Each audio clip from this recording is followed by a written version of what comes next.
Halo, selamat sore Sobat 7, kenalin gue Irli Wijanarko dan gue adalah co-founder serta Chief Growth Officer dari Revival TV. Nah, hari ini kita bakal ngomongin segala macam tips and tricksnya tentang industri esports. Nah, so buat teman-teman semua yang tertarik nih, gimana sih caranya biar bisa terjun ke dalam industri esports ini? Saksikan hanya di Sabtu Me Time Trans 7.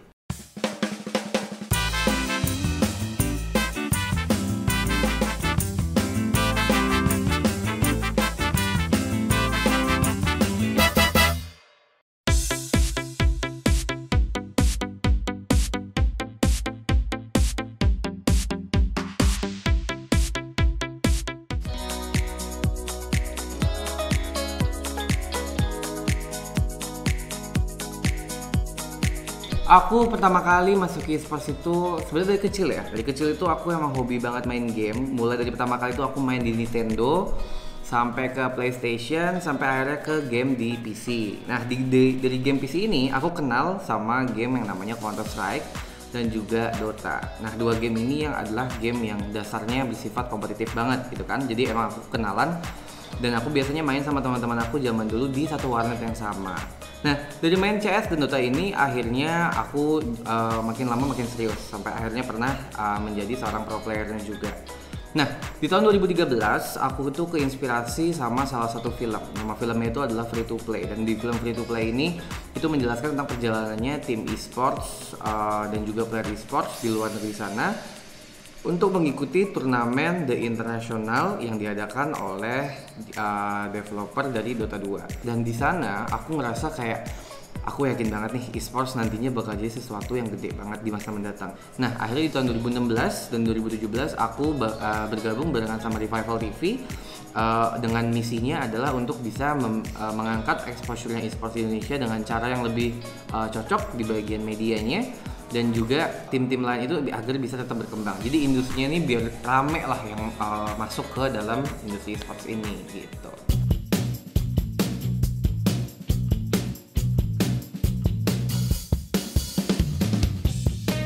Bagi aku, esports itu adalah sebuah passion, sebuah story, dan juga sebuah komunitas. Karena esports itu nggak bakal bisa kebentuk tanpa adanya komunitasnya, dan komunitas tersebut mempunyai historinya mereka masing-masing, dan setiap komunitas itu memiliki satu passion yang sama atau mempunyai satu tujuan yang sama, di mana mereka itu sama-sama saling cinta sama gamenya tersebut. Nah, jadi bagi aku esports adalah gabungan dari ketiga hal tersebut. Aku percaya banget bahwa esports itu bakal menjadi future entertainment for the next generation, ataupun bakal menjadi bentuk hiburan bagi generasi-generasi mendatang. Kenapa? Karena zaman sekarang kita dari kecil udah dibiasakan buat ke-expose sama konten ataupun main game-game esports. Bedanya adalah zaman dulu kita sering nih dibilang sama orang tua kita, aduh jangan main game terus, nanti kamu gak bisa jadi apa-apa. Tapi sekarang main game itu bisa menjadi pilihan karir buat kalian.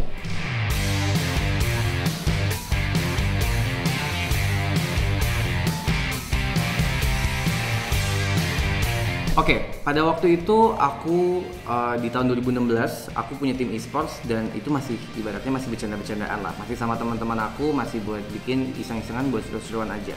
Namun di tahun 2016 aku sadar nih bahwa esports itu makin lama makin banyak orang yang mainin gamenya, dan makin banyak orang yang suka nontonin gamenya. Dan aku di sana ngeliat peluang bahwa masih belum ada yang mengisi posisi di bagian media esportsnya. Sehingga aku barengan sama partner aku, kita memutuskan untuk yuk kita bikin sebuah media yang emang eksklusif ngebahas soal esports.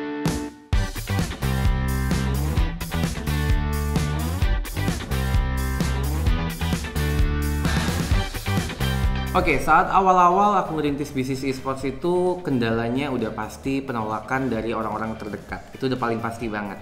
Karena pada saat aku ngerintis di industri ini banyak banget orang yang bilang kayak ngapain sih Li buang-buang waktu untuk bikin bisnis seperti ini. Games tuh nggak bakal gede, gamers tuh nggak bakal bisa jadi apa-apa. Itu salah satu penolakan yang pertama, problem yang pertama. Problem yang kedua adalah pastinya modal. Karena dulu itu aku ngerintis bisnis di industri esports ini ketika aku masih kuliah. Jadi modal aku nggak ada nih. Modal aku hanya networking sama waktu aku buat bisa ngeluangin lebih banyak lagi sama teman-teman. Yang ketiga adalah marketnya di Indonesia itu masih kecil banget.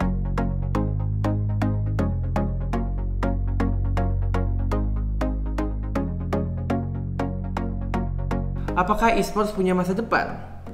Obviously yes, aku sangat-sangat meyakini hal ini. Karena kalau misalnya kita lihat di Indonesia, kita berhasil melewati salah satu barrier gedenya nih. Yang tadinya esports itu hanya dimainkan atau dibentuknya kayak underground, cuma beberapa orang-orang yang passionate banget aja atau hardcore gamers yang mainin. Tapi sekarang di Indonesia udah jadi semacam kayak culture. Semua orang itu udah menjadikan games dan juga esports itu sebagai salah satu bentuk dari lifestyle-nya mereka. Dan esports itu udah jadi hal yang lumrah. Kalau misalnya kita jalan ke pinggir jalan kemanapun di ibu kota, misalnya di Jakarta, ketemu sama orang dan sebut salah satu game, kamu main game ini nggak? Kamu main game esports ini nggak? Itu pasti mereka tahu. Jadi aku percaya banget karena kita udah punya fondasi yang cukup kuat, ditambah lagi sekarang kita sudah memiliki dukungan dari pemerintah. Pemerintah memiliki PBESI atau Persatuan Besar Esports Indonesia, di mana itu adalah asosiasi resmi dari negara terkait dengan esports. Jadi aku yakin bahwa esports di Indonesia masa depannya bakal lebih cerah lagi daripada hari ini.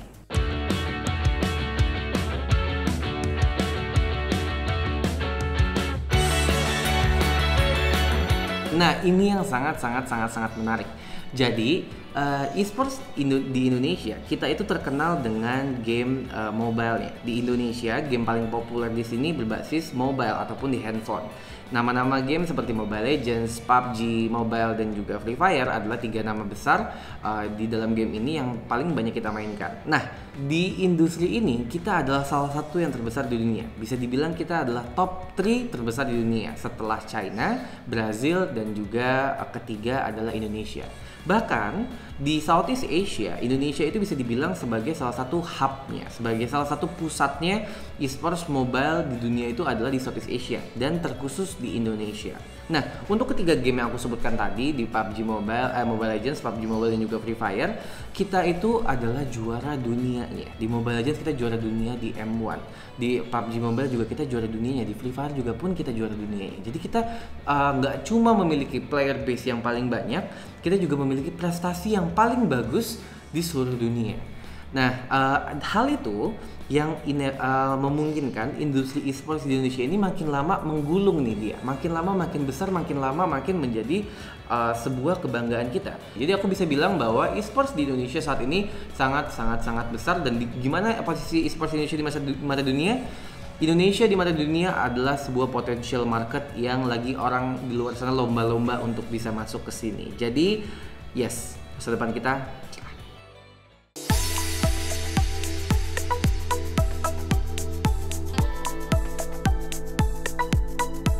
Pilihan karir yang kalian bisa dapat dalam industri esports, jawabannya adalah semuanya ada. Oke, jadi teman-teman Sobat 7, buat kalian yang masih mikir bahwa di industri esports itu cuma bisa jadi pro player ataupun tim manager ataupun tim owner, kalian salah. Sekarang kalau buat di industri esports itu kalian literally bisa jadi apapun sesuai dengan keahlian yang kalian punya. Mulai dari anak marketingnya atau anak bisnisnya, itu bisa, anak finance-nya, anak accounting-nya, atau kalian misalnya suka videografi, kalian suka bikin film, atau kalian suka bikin sebuah video-video konten misalnya. Kalian bisa jadi tim konten kreatornya tim-tim esports ataupun media esports. Kalian misalnya suka untuk banyak berhubungan sama para artis-artis, kalian bisa masuk ke dalam tim agensinya tim esports ini. Jadi banyak banget, dan industri esports ini nggak lagi hanya eksklusif untuk orang-orang yang cinta sama game esportsnya aja, tapi di industri ini karena sudah berkembang, kebutuhan untuk manpowernya sekarang itu makin banyak.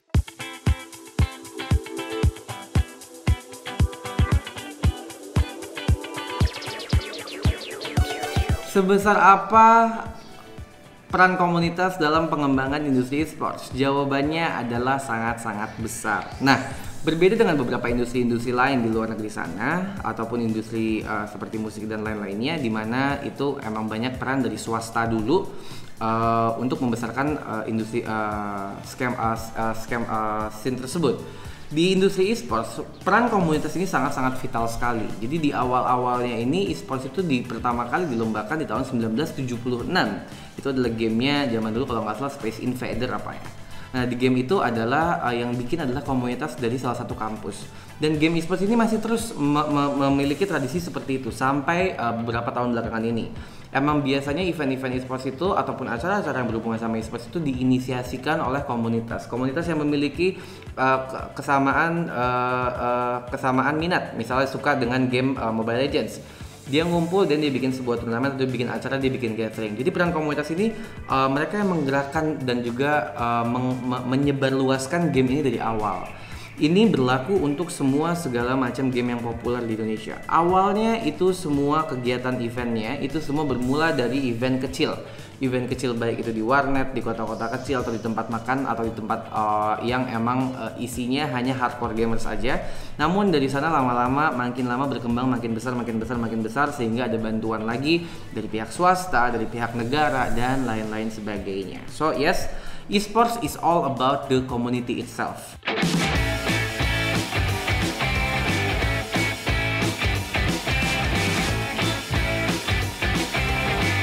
Bagi aku prestasi yang paling membanggakan bagi aku selama terjun di industri esports ini adalah ketika Revival TV memenangkan penghargaan sebagai The Best Gaming and Esports Media di tahun 2019 by EXG. Nah, kita memenangkan awards tersebut bagi aku merupakan sebuah bayaran atas kerja keras kita setelah selama ini mencoba nge-build industri esports menjadi seperti sekarang.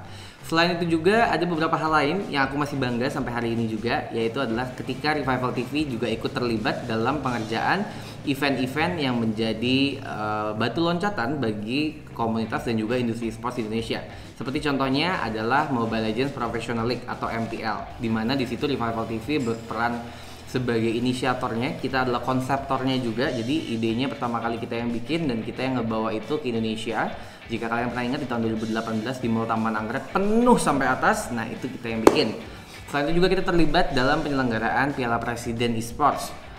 Terus juga di PUBG kita ada di PINC, PUBG Indonesia National Championship. Jadi ada banyak banget event-event yang kita udah pernah selenggarain bersama, dimana di situ aku merasa bahwa kita Revival TV selalu ngebawa hal-hal baru di industri esports yang bisa menjadi bentuk entertainment baru bagi teman-teman semua untuk menyaksikan dari rumah.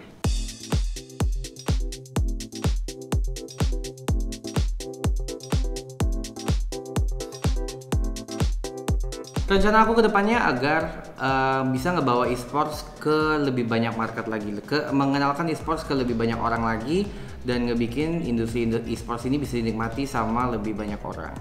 Gimana sih caranya? Jadi aku percaya banget bahwa esports itu sekarang udah jadi lifestyle dan juga culture, dan hal yang dinikmati dari esports itu nggak lagi cuma di bidang kompetitifnya aja atau pertandingannya aja, namun juga di bidang entertainmentnya. Semua orang sudah mulai menyaksikan di bagian sana. So aku pengen mencoba ngeintegrasiin esports ke lebih banyak market baru, dengan mengajak para teman-teman konten-konten kreator, baik itu dari musisi, baik itu dari artis, baik itu dari orang-orang bisnis, lebih banyak orang dari elemen-elemen yang berbeda bisa masuk ke industri esports dan juga memperkenalkan industri esports ke komunitas mereka kembali. Jadi intinya adalah rencana aku ke depannya agar bisa ngebikin industri esports makin gede, makin sustain, dan bisa dinikmati sama seluruh lapisan masyarakat di Indonesia.